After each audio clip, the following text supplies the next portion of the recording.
Hello guys, welcome. So I have here K40Svn, alright? Most of you guys would be very familiar with this light because it's very similar to my original all-time bestseller K40Vn, the XML2 version.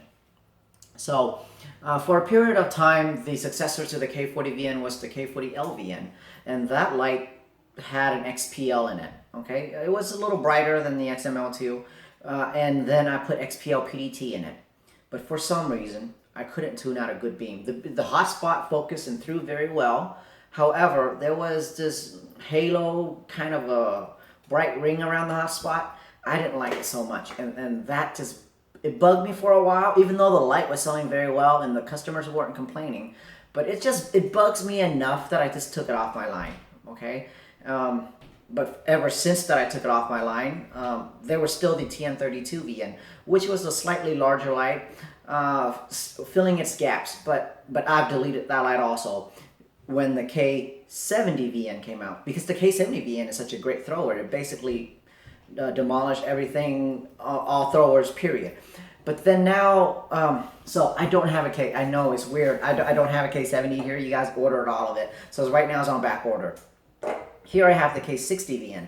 I have it here just for size comparisons, okay? It's very close to the K70VN. So we're going to compare the K40Svn here to the let's just pretend this is the K70VN, to the K70VN size, okay?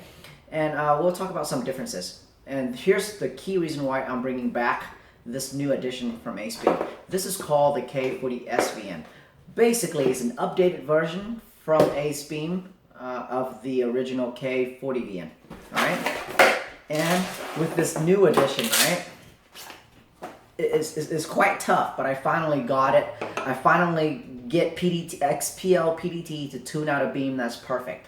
So you have a perfect focus with nice corona around it, and no more bright ring spot around the hot spot. So that really elevate the light, and it puts it to where I really want it to be.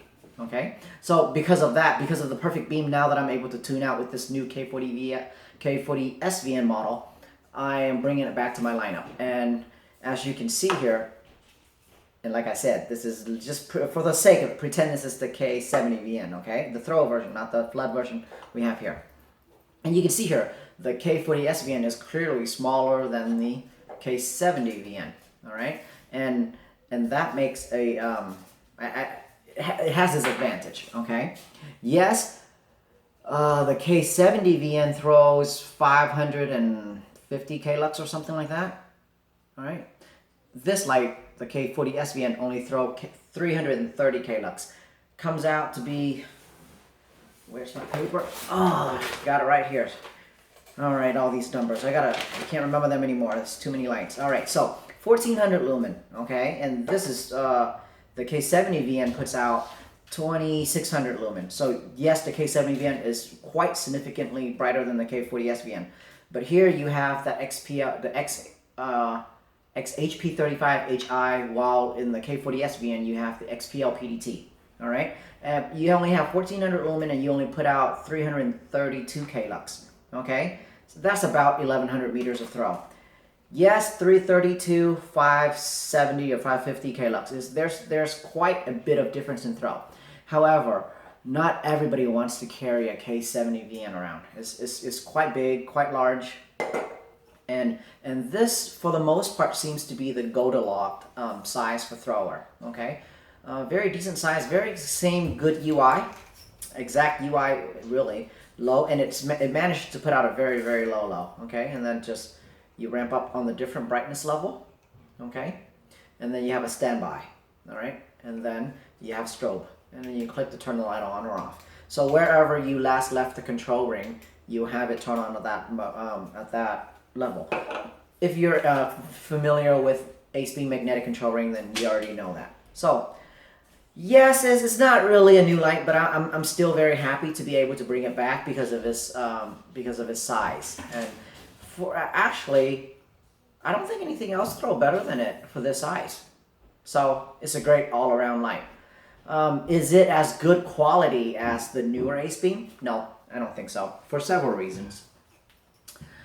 Okay, well, let's compare it directly, okay? I know this is not a K70VN, and the reflector is not smooth, but I do remember that the K70VN has very, very smooth reflector and clean. And fortunately, the new K40Svn inherit that. However, it doesn't have that new, nicer tactical metal ring here in the front. And overall, I at least on this particular sample, I'm seeing some missing anode spot, okay?